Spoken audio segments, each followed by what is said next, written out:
Hello and welcome to another video. Now, you won't know who I'm stood next to because I think this is your debut. It is, yep. They might know because of the title of the video, however. Yeah, possibly. The giveaway. Obviously, this is Lewis from, or also known as Mouldy Raspberry. We're finally here. Finally here, yeah, making it happen. It's great to have you here.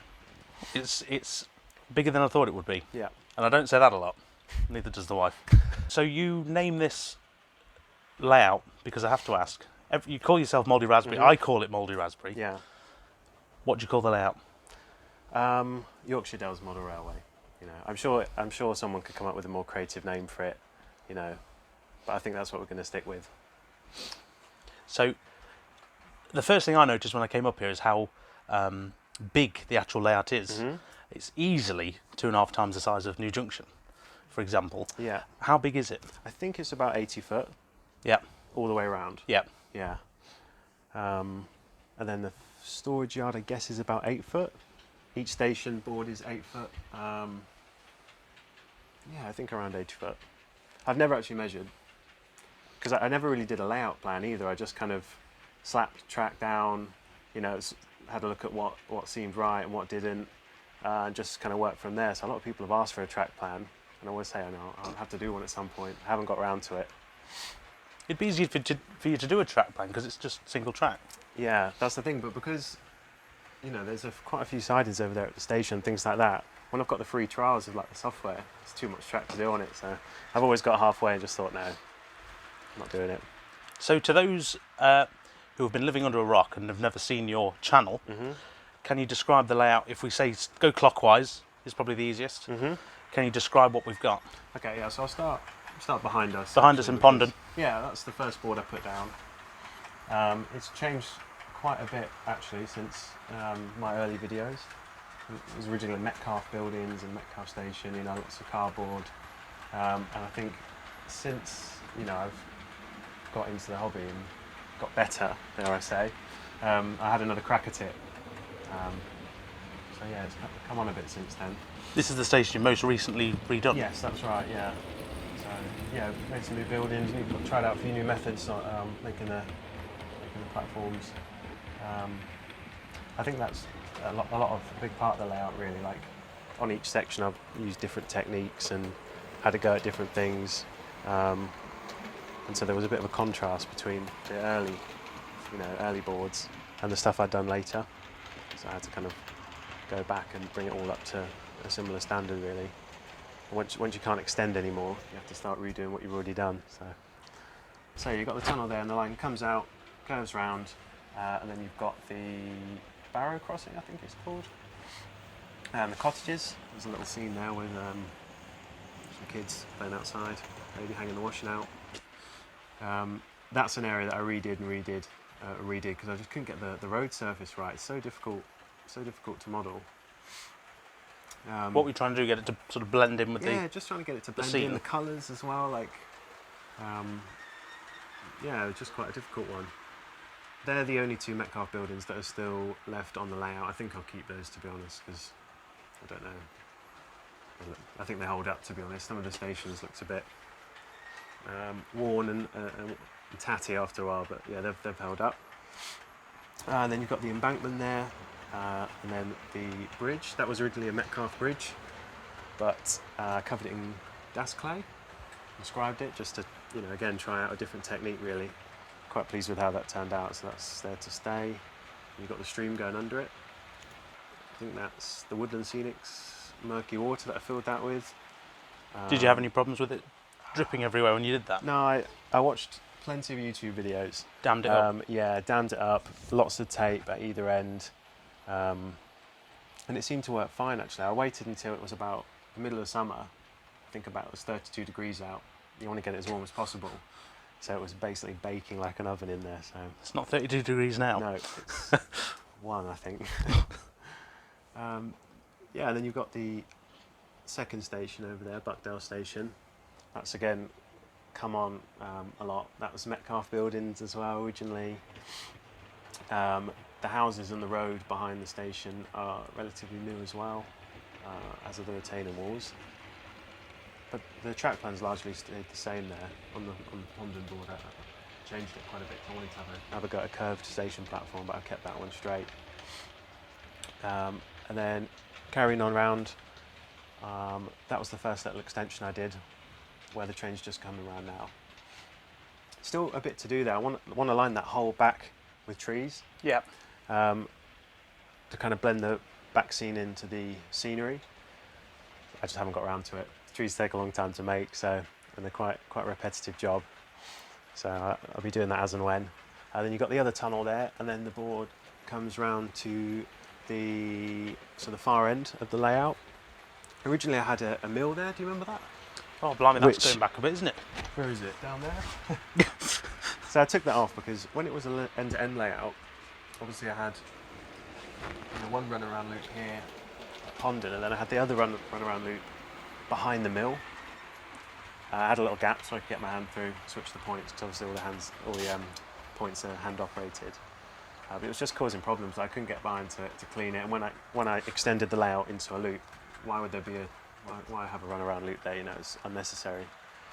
So got rid of that, and I've made that scenic now. Again, that back area is going to be lined with trees eventually. Another job I haven't got round to do.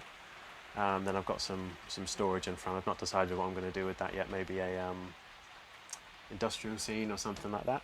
Then you got the storage. That would be a change, actually. Yeah, that's it. Yeah, I think it would be something different. And obviously they're very common on these kind of lines. Like there would have been a purpose for them being built here, whether it be a coal mine or a mill or something like that. So it'd be good to have something like that in there.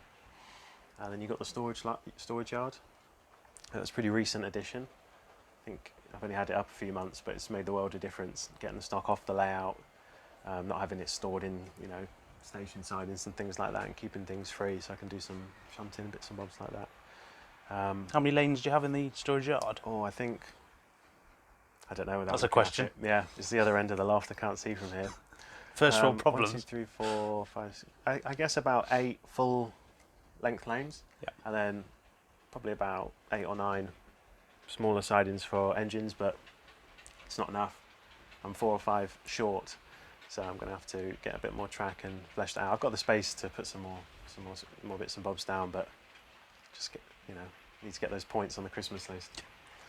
And then you come out of the storage yard onto the second extension that I did, and then you've got the tunnel with the fields kind of coming down around it, and then the viaduct, which is a Wills kit, I think.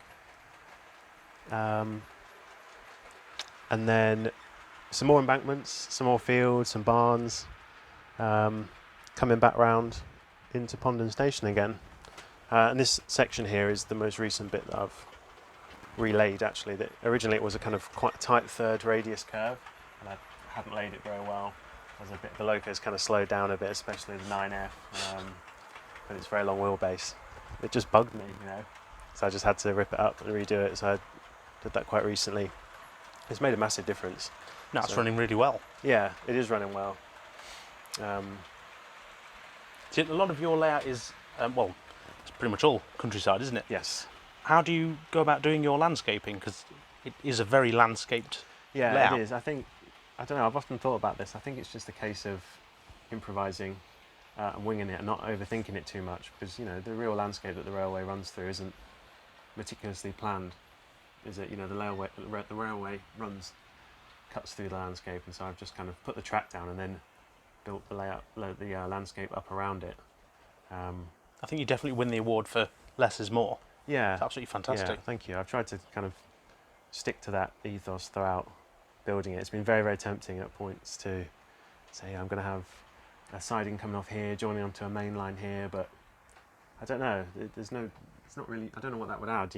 I think it's good to stick to that less is more principle on it. And this is a prime example. It works so well. Mm-hmm. This is a huge layout, which I think most people would absolutely love to cram full of main lines. That's it. Yeah. But it's just captured that feel, hasn't it, for the Yorkshire? Thanks. Yeah. I think the dry stone walls go a long way to do that. Set the scene. You make them all yourself, don't you? Yep. Cat litter. I bought like an £8 bag when I first started layout, just down there on the floor. I think that's the same one. New cat litter, I hope, not recycled. Oh yeah, of course. Don't want any of that in there. Yeah, mixed that with a bit of glue, some paint.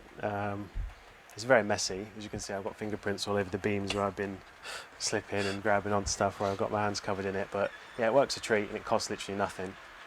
I've seen some guys who, the dry stone walls look amazing. They kind of put all these little pieces of plastic card, like the individual bricks, to make them up. And they look fantastic, but I've not got the time. Not got the time to make that. I'd rather, you know, I can have all these dry stone walls complete in the best part of a day, really. So, you know, if you crack on with it. So I have to go to your channel.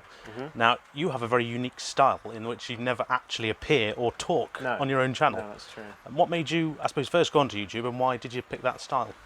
I kind of like filming what I'd be doing up here anyway.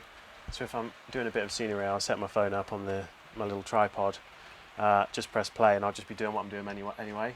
Same with the running videos, you know. I come up here and I'll run some trains or something, I set the camera up and I'll just film what I'll be doing anyway, as opposed to planning the video, thinking about, you know, what I'm doing next week or this kind of stuff.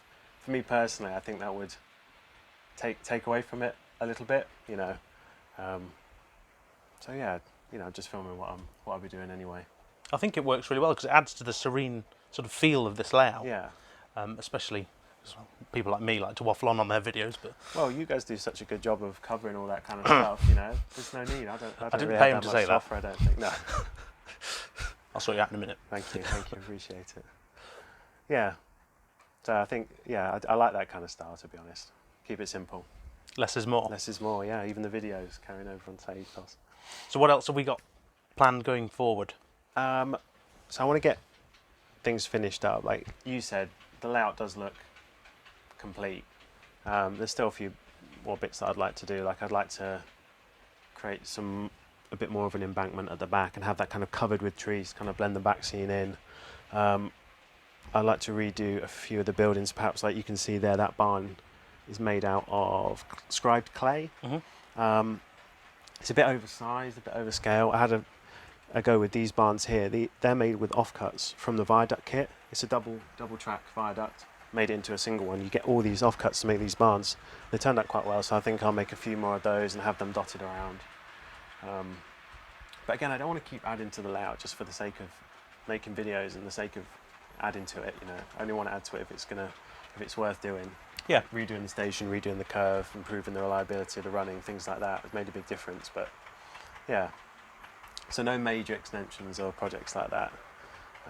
Yeah, it's definitely big enough. Yeah, that's fine. Yeah, and I think, you know, if I was going to start another major project, it's when I'd be in a different house and I could start from scratch and maybe have a go at something completely different, like a main line or something like that.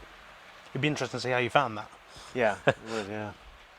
So obviously we're here today on a photo shoot with Hornby Magazine. We are, yes. I think for February's edition. So what I'm going to do now is, in true Mouldy Raspberry style, try and put together my own version of one of your videos to some serene music and see how we get on. But thank you very much for inviting us over today. No, you're welcome. It's a pleasure to have you. Well, it's absolutely fantastic to be here. So thank you. Thank you very much. Appreciate it.